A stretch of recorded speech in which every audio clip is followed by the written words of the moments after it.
अस्सलामुअलैकुम, this is me वजाहत हुसैन और आप देख रहे हैं हमारा यूट्यूब चैनल मिस्टर वजाहत। आपको वेलकम करते हैं क्रियो क्लासेस लेक्चर नंबर 1 में। इससे पहले हमने इसकी एक इंट्रोडक्शन वीडियो दी थी जिसमें आपको इसके बारे में बताया था कि सॉफ्टवेयर किस लिए यूज़ होता है।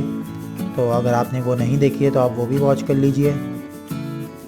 इस क्लास में हम बेसिक नॉलेज लेंगे टूल्स के हवाले से कि टूल्स को किस तरीके से यूज़ किया जाता है, और टैब्स के बारे में देखेंगे कि टैब्स का क्या क्या इस्तेमाल है।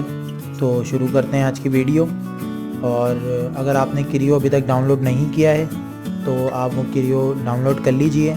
मैं इस वीडियो के डिस्क्रिप्शन में उसका लिंक भी दे दूँगा, और वो फिर हमारे फेसबुक पेज से आप उसको डाउनलोड भी कर सकते हैं, और वहाँ पे उसको डाउनलोड करने के लिए, इंस्टॉल करने के लिए पूरी वीडियो भी दी गई है। अच्छा, क्रियो 3.0 की कुछ रिक्वायरमेंट हैं जो कि 64 बिट आपका ऑपरेटिंग सिस्टम होना लाजमी है। उसके अलावा आपके पास 2 GB रैम होनी चाहिए, और ग्राफिक कार्ड का इतना इशू नहीं है, लेकिन अगर हो तो अच्छी बात है, उसके बगैर भी काम हो जाता है। मेरे पास भी ग्राफिक कार्ड नहीं है, फिर भी आप देख रहे हैं इस पर वर्क हो रहा है। तो शुरू करते हैं। बेसिकली आप ये देख रहे हैं कि क्रियो 3.0 का ये एक इंटरफेस है। तो यहाँ पर आप कुछ टैब देख रहे हैं। न्यू टैब है, कोई भी हम फाइल ओपन करना चाहते हैं, स्केच बनाना चाह रहे हैं, न्यू पार्ट इन्वेंट करना चाह रहे हैं तो हम वो यहाँ से लेते हैं। इसके अलावा यहाँ पर ओपन है, अगर आप कोई पुराना जो आपने पार्ट बनाया हुआ है वो इसमें ओपन करना चाहते हैं तो वो यहाँ से ओपन होगा। इसके अलावा अगर आप कोई फ़ाइल बना रहे थे लास्ट टाइम और आपने पीसी बंद कर दिया है, या लाइट चली गई है, किसी भी वजह से आपका सिस्टम बंद हो गया है, तो आप यहाँ से भी रिकवर कर सकते हैं। अच्छा, यहाँ पे सिलेक्ट वर्किंग डायरेक्टरी का एक ऑप्शन है, तो ये भी बहुत इंपॉर्टेंट होता है। वर्किंग डायरेक्टरी जब आप पार्ट्स बना रहे होते हैं या फिर असेंबली कर रहे होते हैं तो उस दौरान इसकी बहुत ज़रूरत होती है, क्योंकि हमारी फाइल्स एक ही फाइल में कवर होनी चाहिए, फ़ोल्डर में, ना कि अलग अलग फ़ोल्डर में हो। तो आप वो यहाँ से पहले एक फ़ोल्डर बना लेते हैं। तो हम यहीं से शुरू करते हैं, पहले एक वर्किंग डायरेक्टरी बना लेते हैं। तो जैसा कि आप देख रहे हैं, मैंने एक वर्किंग डायरेक्टरी बनाई हुई है पहले से, क्रियो प्रैक्टिस फाइल्स के नाम से। उसमें ये एक डॉट फाइल के नाम से सारी फाइल सेव होती हैं। जैसे आप ये देख रहे हैं, फाइल नेम डॉट, तो ये इसी में सेव होती हैं सारी फाइल्स। इसको हम ओके कर देते हैं।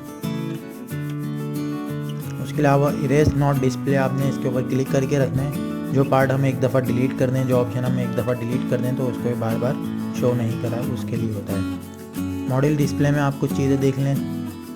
यहाँ से आप देख रहे हैं काफ़ी ज़्यादा ऑप्शन है हमारे पास इन्वायरमेंट के, मॉडल डिस्प्ले के, असेंबली आपको किस तरीके से करनी है उसके हवाले से। ये भी आपको वक्तन फ़वक्तन आपको मैं बताता रहूँगा जिस चीज़ की ज़रूरत पड़ती रहेगी।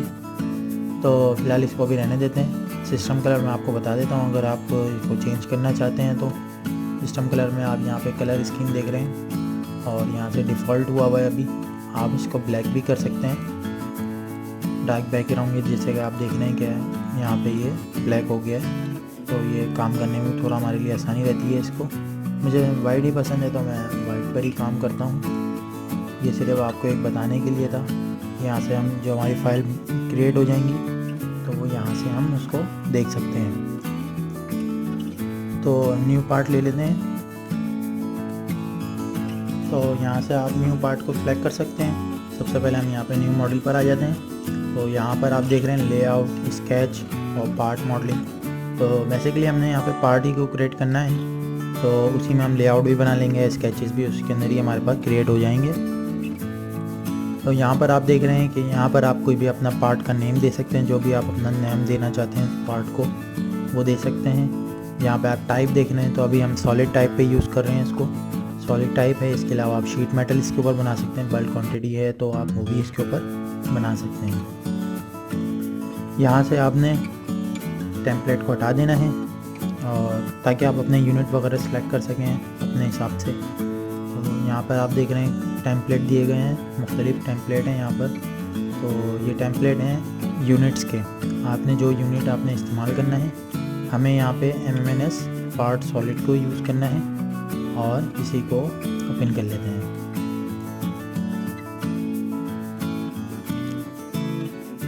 तो जैसे आप देख रहे हैं यहाँ पर हमारे पास स्क्रीन आ चुकी है। ये हमारी मेन स्क्रीन है जहाँ पर हम अपनी ड्राइंग करेंगे। तो ये देख रहे हैं आप यहाँ पर ये कुछ प्लेन बने हुए हैं। प्लेन आपको पता है क्या होते हैं? आइसोमेट्रिक व्यू उसमें अगर आपने देखा होंगे तो ये 3 प्लेन मौजूद होते हैं। फ्रंट, टॉप और राइट प्लेन मौजूद होते हैं हमारे पास। तो ये 3 प्लेन मौजूद हैं। सबसे ऊपर यहाँ पर राइट प्लेन मौजूद है, उसके बाद टॉप प्लेन है, उसके बाद है फ्रंट प्लेन। तो जो भी काम करते हैं हम वो इन्हीं 3 प्लेन के ऊपर काम करते हैं। इसके अलावा हमारे पास यहाँ पे एक्सिस का ये ऑप्शन दिया हुआ है। यहाँ पे X axis, Y axis, Z axis, 3 axis हमारे पास यहाँ पे मौजूद हैं। इसके अलावा आपको यहाँ पे शेप्स के हवाले से, टूल्स के हवाले से भी साथ साथ हम बताते रहेंगे। सबसे पहले हमने पार्ट मॉडलिंग करनी है, तो हम यहाँ पर एक एक प्लेन को सिलेक्ट कर लेते हैं। यहाँ से मैंने फ्रंट प्लेन को सिलेक्ट कर लिया है और मैं यहाँ पे चाहता हूँ स्केच बनाना। तो स्केच को ड्राइंग करने के लिए यहाँ से हम सिलेक्ट कर लेते हैं। ये हमारा फ्रंट प्लेन को सिलेक्ट कर लिया है इसने। अच्छा, इसको हम चाहते हैं कि यही प्लेन हमें सिर्फ दिखाई दे, तो हम यहाँ से स्केच व्यू पर क्लिक कर देते हैं। फ्रेंड्स, ये आप देख लीजिए, ये बहुत बेसिक नॉलेज है, बहुत बेसिक से मैं आपको लेकर चल रहा हूँ स्टार्टिंग से। तो समझिए पहली ही क्लास है, तो यहाँ से आप स्केच व्यू को सिलेक्ट कर लीजिए। अभी आप ये देख रहे हैं कि ये सिर्फ हमारे पास फ्रंट प्लेन ही दिखा रहा है हमारे को सिर्फ। तो सिर्फ फ्रंट प्लेन दिखा रहा है, इसके ऊपर कुछ हम काम करते हैं। सबसे पहले आपके यहाँ पे देख लें सेंटर लाइन।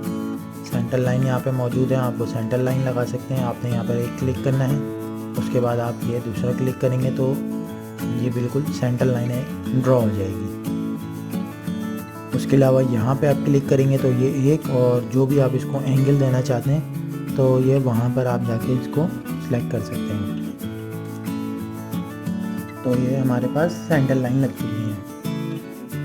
उसके बाद हमारे पास यहाँ पे लाइन टूल मौजूद है। लाइन टूल को आपको इस्तेमाल करके दिखा देता हूँ मैं। जैसे मैंने यहाँ पर एक लाइन ड्रॉ करी, उसके बाद आपने उसको सिर्फ राइट क्लिक करना है और उसके बाद आप जो भी यहाँ पे स्केच बनाना चाहते हैं आप ये उस तरफ लेके चले जाएं। जहाँ पर आपको लेकर जाना है वहाँ पे जाके आपने दोबारा से एक लाइन प्रेस कर देनी है, राइट क्लिक प्रेस कर देना है, तो ये वहाँ पे ड्रॉ हो जाएगा। जैसा आप देख रहे हैं कि अगर मेरे को सिंपल लाइन बनानी है तो अब ये लाइन यहाँ से ख़त्म नहीं हो रही है, तो मैं यहाँ पे दबाऊँगा सेंटर माउस का बटन। जैसे मैंने सेंटर माउस का बटन दबाया तो आप ये देख रहे हैं सिर्फ ये 2 पॉइंट यहाँ पे लाइन ड्रॉ हो चुकी है। और एक दफ़ा अगर मैं और दबाऊँगा सेंटर माउस बटन तो ये बिल्कुल उस टूल को यहाँ से, जैसे आप देख रहे थे पहले सिलेक्शन हुई हुई थी, अब वो यहाँ से ख़त्म हो चुकी है। अब आप देख रहे हैं यहाँ पे कुछ डायमेंशन इसके अंदर दी गई हैं। तो डायमेंशन ये देख लें आप, डायमेंशन को भी मैंने सिंपल लेफ़्ट क्लिक करा यहाँ पर आके और इसको अपने हिसाब से एडजस्ट कर लेंगे। जगह पे भी आपको एडजस्ट करना है। तो ये हमारी लेंथ है लाइन की लेंथ अगर हम चेंज करना चाहते हैं, उसकी डायमेंशन को चेंज करना चाहते हैं तो सिंपल हम इसके ऊपर डबल क्लिक करेंगे और यहाँ पे इसकी ये डायमेंशन ओपन हो जाएंगी। यहाँ से हम इसको डायमेंशन जो हमारी रिक्वायरमेंट है उसके हिसाब से हम यहाँ पे डायमेंशन दे सकते हैं।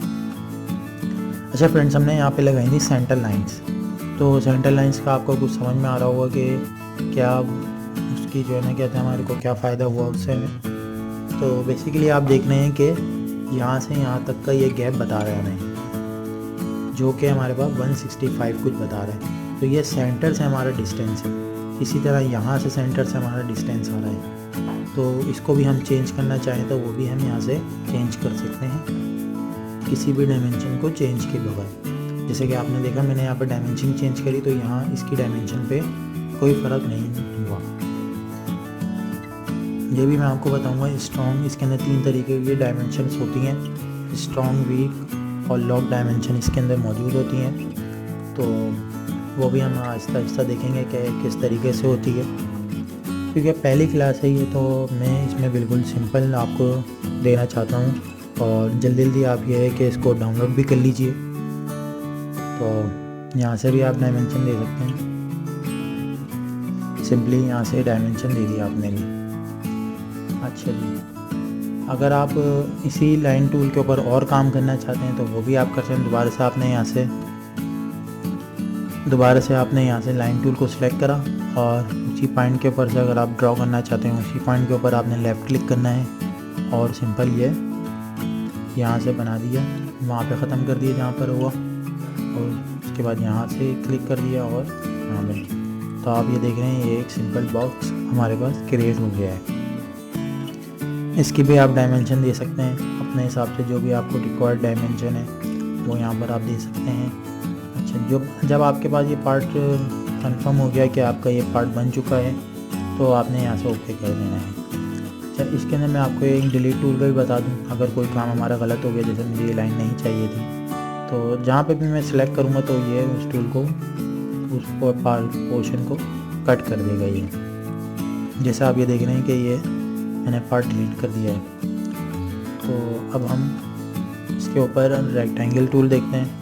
रेक्टेंगल टूल में क्या है, रेक्टेंगल टूल में भी हमारे पास काफ़ी हमारे को ऑप्शन मिल जाते हैं, जिसमें कॉर्नर रेक्टेंगल होता है, सेंटर रेक्टेंगल होता है, और उसके अलावा पॉलीगॉन या फिर एंगल में जो रेक्टेंगल हम बनाना चाहें तो वो भी हम यहाँ से बना सकते हैं। तो सिंपली मैं यहाँ से सेंटर रेक्टेंगल ले रहा हूँ, और जैसा आपको मैंने बताया था कि यहाँ पर हमारे पास हमने एक पेन ले लिया था पहले से ही सेंटर लाइन, तो ये हमारे पास सेंटर लाइन मौजूद है और मैं यहाँ पे क्रिएट कर लेता हूँ।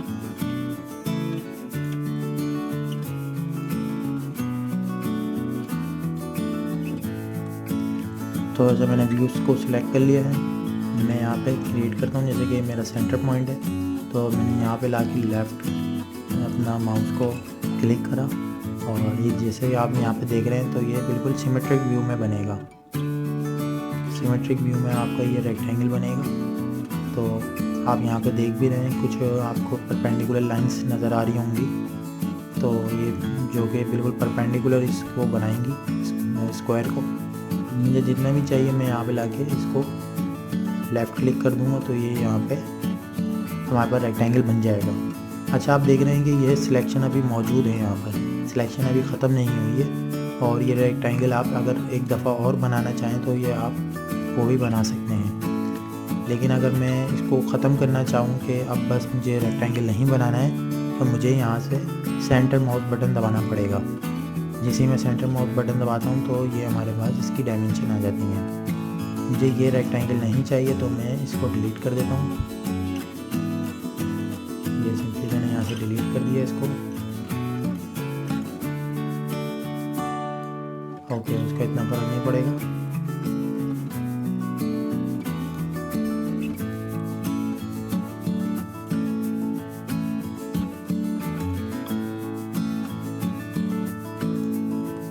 इसको फिट कर लेते हैं स्क्रीन के ऊपर, और ये हमारे पास रेक्टेंगल बन गया, सॉरी स्क्वायर बन गया। स्क्वायर को आपको पता है कि चारों साइड्स इक्वल्स होती हैं, तो इसलिए इसमें हमारे पास एक ही डायमेंशन हमारे पास मौजूद आ रही है, जो कि हम यहाँ से सिलेक्ट कर सकते हैं। आप देख रहे हैं कि यहाँ पे स्क्वायर हमारा बन चुका है। जैसे ही हमारा पार्ट बन जाएगा, हमने यहाँ से ओके के ऊपर क्लिक किया, और ये देख रहे हैं हमारा ये पार्ट्स बन गया है।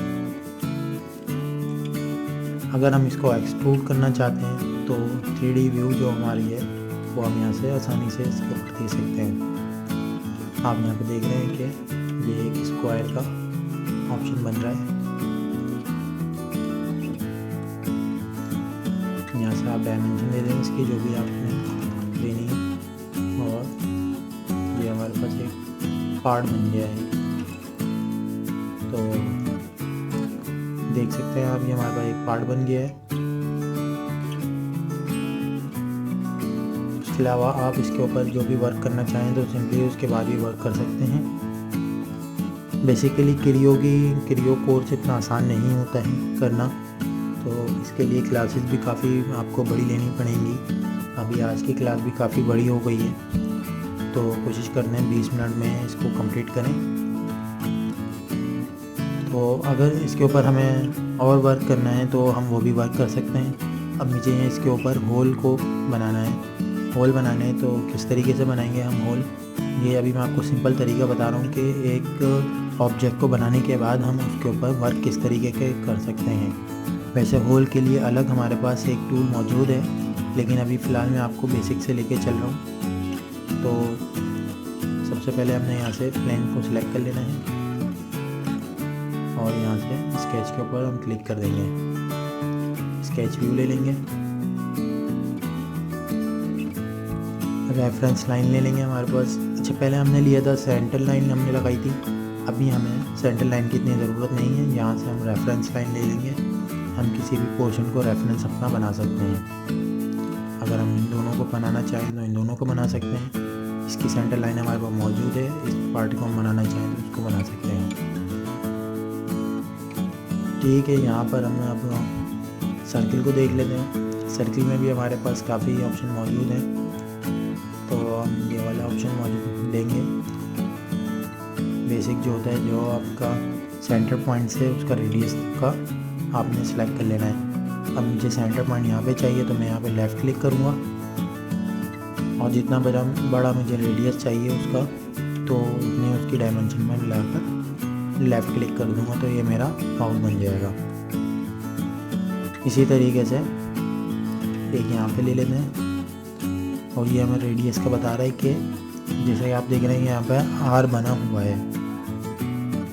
तो आर का मतलब ये है कि सेम रेडियस जो उसका वहाँ पे रेडियस था वही रेडियस यहाँ पे इसका होगा, तो हमें यही चाहिए। तो उसके अलावा हम यहाँ से भी एक और रेडियस ले लेते हैं, सेम रेडियस पे बना लेते हैं। तो ये देखा आपने, यहाँ पे मैंने 4 सर्किल बना लिए हैं। अभी भी सिलेक्शन हमारे पास मौजूद है, तो हमने सेंटर माउस बटन को दबाना है और ये हमारे पास सिलेक्शन खत्म हो जाएगी। तो जैसा आप ये देख रहे हैं कि यहाँ पे ये अब हाईलाइट हो चुके हैं। हमने जो रेडियस इसको देना है वो हम इसका डाया दे सकते हैं यहाँ पर। अगर हमने यहाँ पे 50 mm का करना है तो यहाँ से आपको 50 mm में ये डाया हो गया हमारा। और जो आपने डायमेंशन लेनी है कि कॉर्नर से कितनी दूर होना चाहिए ये, तो वो भी आप यहाँ से सिलेक्ट कर सकते हैं। बिलफर्ज ये 80 mm होना चाहिए और ये भी 80 mm होना चाहिए, तो वो भी हम यहाँ से सिलेक्ट कर सकते हैं। इसी तरह यहाँ से आपको अलग देनी पड़ेगी क्योंकि इसने रेफरेंस पॉइंट इसको अलग बनाया है। तो ये देख रहे हैं आपके यहाँ पे ये एक हमारा सर्किल ड्रॉ हो चुका है। अब अगर हम इसको होल बनाना चाहें या यहाँ पे इसको शाफ्ट के तौर पे अगर हम यूज़ करना चाहें तो हम वो कर सकते हैं। सिंपली यहाँ से अब एक्सट्रूड के ऊपर जाना है हमने। तो यहाँ से आप देख रहे हैं कि मोल्ड प्लेट है, उसके ऊपर प्लेट्स लगे हुए हैं, लेकिन हमें यहाँ पे होल्स क्रिएट करने हैं। तो यहाँ से हम इसको दूसरी साइड की तरफ ले जाते हैं। तो आप ये देख रहे हैं कि ये होल यहाँ पे बन चुके हैं। यहाँ से भी आप ऑप्शन को सिलेक्ट कर सकते हैं, रिमूव मटेरियल, यहाँ से आप सिलेक्ट कर सकते हैं। उसके अलावा ये डायमेंशन को भी आप डायरेक्शन को भी सिलेक्ट कर सकते हैं। यहाँ पे हमारा ये बन चुका है, हमने ओके कर दिया। तो आप देख रहे हैं कि कितने सिंपली यहाँ से हमने पार्ट को क्रिएट कर दिया है। और डायमेंशन भी आपने देखी कि एक डायमेंशन हमने यहाँ पे रेडियस की दी थी डायमीटर की, और उसी के ऊपर हमने सारे होल सेम डायमेंशन के ऊपर बना लिए। तो फ्रेंड्स, आपने अगर हमारा चैनल को सब्सक्राइब नहीं करा है तो सब्सक्राइब कर लीजिए, अपने दोस्तों के साथ भी शेयर कीजिए। ऐसी वीडियो हम और बनाते रहेंगे। बेसिकली इसमें हम 2 दिन रखेंगे क्लासेस के, 2 दिन हम क्लासेस लेंगे वीक में। तो वो वीक आप बता दिएगा, या तो मंडे ट्यूसडे होंगे या फिर मंडे फ्राइडे, ऐसा रख सकते हैं हम। तो आज की वीडियो में इतना ही, मिलते हैं नेक्स्ट वीडियो में। अपना ख्याल रखिएगा। अल्लाह हाफिज़।